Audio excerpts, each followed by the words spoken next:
Look, here's the brutal truth nobody tells you about pitch decks. Most of them suck because people try to impress instead of convince.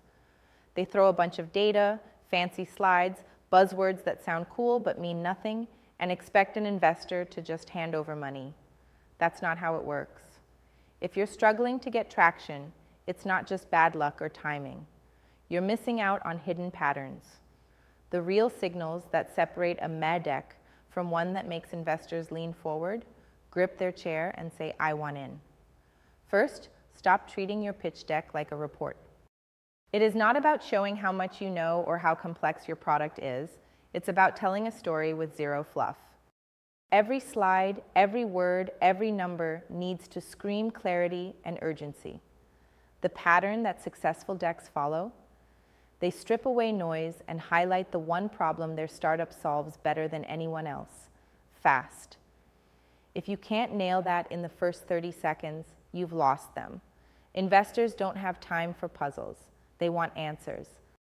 Second, stop begging for attention with over-designed slides. What really pops? Simplicity. Clear visuals that guide the eye, not distract it. You want investors to get your idea at a glance.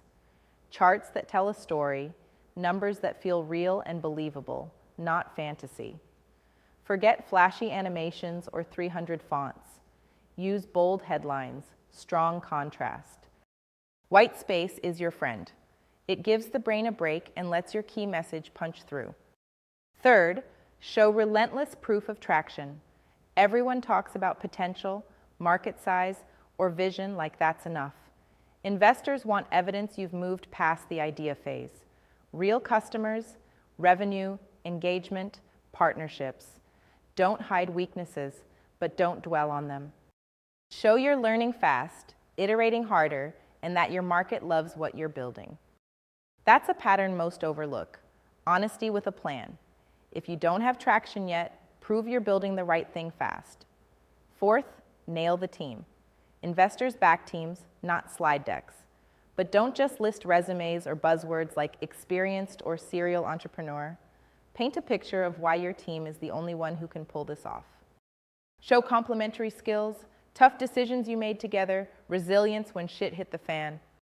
Confidence here must feel earned, not borrowed. That's a hidden pattern too. Teams that sound like a tribe ready to kill it, not just a group of folks hoping for luck. Next, be brutal with your ask. Don't leave investors guessing how much you want or what you will do with their money. Successful decks are crystal clear on the exact next step: how the money will accelerate growth, what milestones you'll crush, and why this round matters like hell. Vagueness kills trust. Memorize this. If you can't explain why you're raising this amount now, you don't deserve it. Last but not least, and this is where most founders completely miss the mark, inject urgency and exclusivity without sounding desperate or gimmicky. Show this is a rare, limited window to join something about to explode. But don't say, "Please invest," pretty please. Show them they'd be fools to miss out because the signals, the momentum, the clarity in your deck screams the right move. This is not theory or fluff. It's the cold reality of every top pitch deck out there, distilled into simple patterns most ignore.